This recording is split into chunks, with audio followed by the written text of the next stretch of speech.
This is Windsor Bloco, and my name is Dennis Bonet. I'm the director of the program and have been involved with drums and music for most of my life, and I guess I'm blessed to be able to pass that along to some of the youth here in our community. We're in Windsor, California, which is approximately 75 miles north of San Francisco, California. It's a beautiful evening, maybe 70 degrees out here, and the youth are getting ready for an intense set of shows that we're going to be doing. We're getting ready for Carnival San Francisco, which is the biggest cultural event in all of Northern California. It's a once-a-year rite of passage that our youth attempt to accomplish, because there's nothing more meaningful than setting a long-range goal, being able to persevere through obstacles, get there and feel proud about yourself.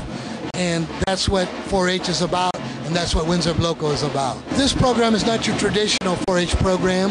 I think most people have the perspective that 4-H is strictly animals and rural livestock, and while all that's a beautiful thing, and we're still in a relatively rural community, our demographics are changing, and many youth are not quite so interested, or their families are living in homes that there's no farmland attached to. So we're here offering a healthy alternative that accomplishes all the 4-H goals: head, heart, hands, health, and manages to attract youth that perhaps would not normally be involved in traditional 4-H activities or after-school programs, and get them involved in obviously a very healthy type of activity, where we've gone and represented for 4-H all the way from San Francisco, California to Boston, Massachusetts. We've played for the Oakland Raiders at a game that they actually won. We've played for Carlos Santana's Milagro Foundation benefit. We've done conventions, schools, community gatherings. And so the opportunity to bring the strength of the drums and the beauty of the dance is something that our kids have embraced, and with the support of 4-H have taken to a level which I think surprises them, has surprised a great many adults, and brings a lot of pride in the feeling of accomplishment that we've been able to do these things, go to those places, and be involved in those experiences. Well, the program has been in existence now for, I believe this will be our 8th year. And it was originally started when my older son and I, who he's not with the program any longer, went to see our sister program called Loco Bloco in San Francisco. They were there playing an event with the brother of Carlos Santana. When we saw the youth making these veteran musicians work for their money, we were just amazed, astounded, interested. One thing led to another. My principal here at Windsor Middle School has been totally supportive, and with his support, really, and the support of a great many members in the community, it started very small. Carlos Santana was our first benefactor, who almost without any question gave us $5,000 to start our program and pay for a significant part of the drums that we still own to this day. The program has grown. At first it started, we had maybe 10, 12 kids.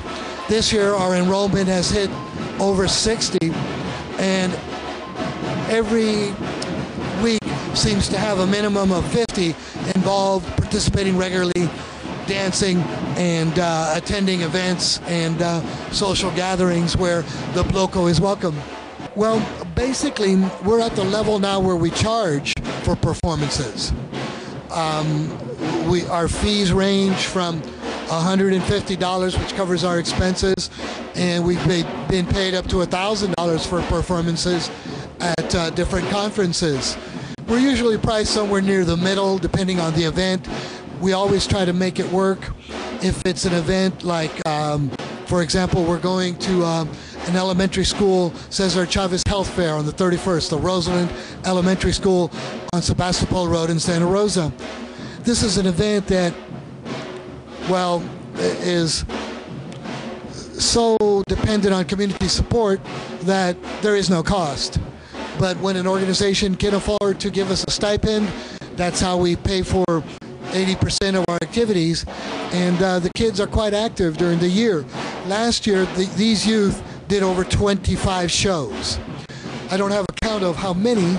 We're doing a little bit less this year as far as contract performances, but this is our year for building community.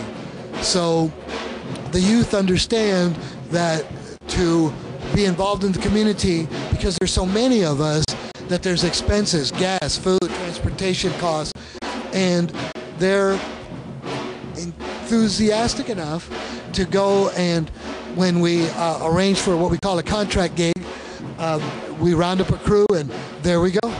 The music that you're listening to has a Brazilian style to it, but there are some rhythms that are our own creations.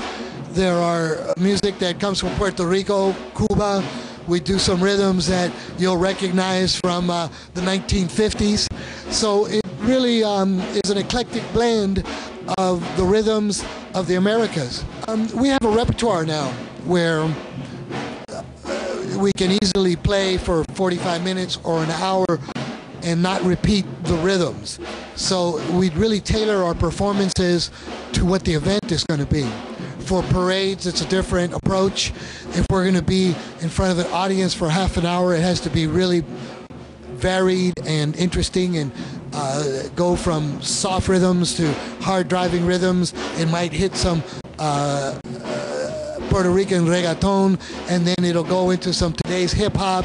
It'll go into a very soft rhythm called EJ Shah that comes from Brazil, but is an air and water type of rhythm, where the girls come out in lovely long dresses and do a very slow dance, and then while they do a costume change, the boys in the bateria, that's what the drum unit is called, are entertaining, dancing, playing a different rhythm. The girls come back and there's another rhythm, another level to the performance. Bloco has kids from the ages of 10 to 20. And there's a few of them now that are 20 and 21 that have been with us for 2 or 3 years and have come back as mentors for the younger children. And I don't use that word often.